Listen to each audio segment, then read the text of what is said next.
सर्वसामान्य गरीब आणि गरजू रुग्णांसाठी महत्त्वाचं ठरणारं विठ्ठल सायण्णा रुग्णालय अर्थात जिल्हा सामान्य रुग्णालय डिसेंबर अखेर नागरिकांच्या सेवेत दाखल करण्याचं नियोजन आहे। खासदार नरेश म्हस्के आणि महापौर शर्मिला पिंपळकर यांनी अधिकाऱ्यांसमवेत रुग्णालयाची पाहणी करून कामाचा आढावा घेतला।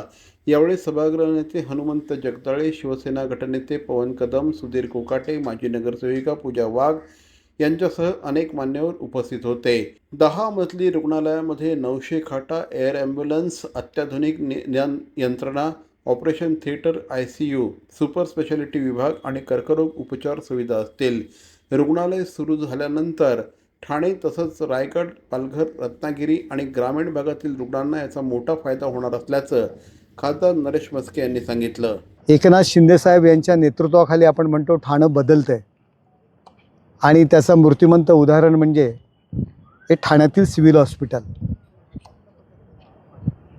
या सिव्हिल हॉस्पिटलचा उपयोग फक्त ठाणे शहरापुरता नसून या ठाणे शहराच्या लगत असलेली शहापूर असेल, वाडा असेल, अगदी मुरबाड असेल, त्याचबरोबर अगदी रायगड जिल्हा असेल, पालघर असेल, वसई असेल, या सर्व ठिकाणावरचे रुग्ण, गोरगरीब, आदिवासी, ग्रामीण भागातील रुग्ण या सिव्हिल हॉस्पिटलमध्ये येत होता आणि एकंदर येणारे रुग्ण आणि सिव्हिल हॉस्पिटलची पात्रता, कॅपॅसिटी फार कमी होती। एकनाथ शिंदे साहेबांच्या माध्यमातून त्यांनी केलेल्या प्रयत्नांमुळे आज 900 बेडचं अद्ययावत असं रुग्णालय, गोरगरिबांकरता हे रुग्णालय या ठिकाणी उभं राहते। आपण पाहतोय बाजूला नर्सिंग कॉलेजचं काम सुरू आहे। या ठिकाणी जवळच असलेलं कळव्याचं जे मेडिकल हॉस्पिटल आहे, आज 200 सुपर स्पेशालिटी बेड या ठिकाणी आहेत। मुलांकरता 200 बेड आहेत, ऑर्डिनरी 500 बेड आहेत। म्हणजे हा जो काही लोड आहे आरोग्य यंत्रणेवरचा येणारा, तो लोड या ठिकाणी कमी होणार आहे आणि गोरगरीब, आदिवासी, ग्रामीण भागातील नागरिकांना, शहरातील कामगार वस्तीतील नागरिकांना एक खूप चांगली सुविधा या ठिकाणी उपलब्ध करून दिलेली आहे।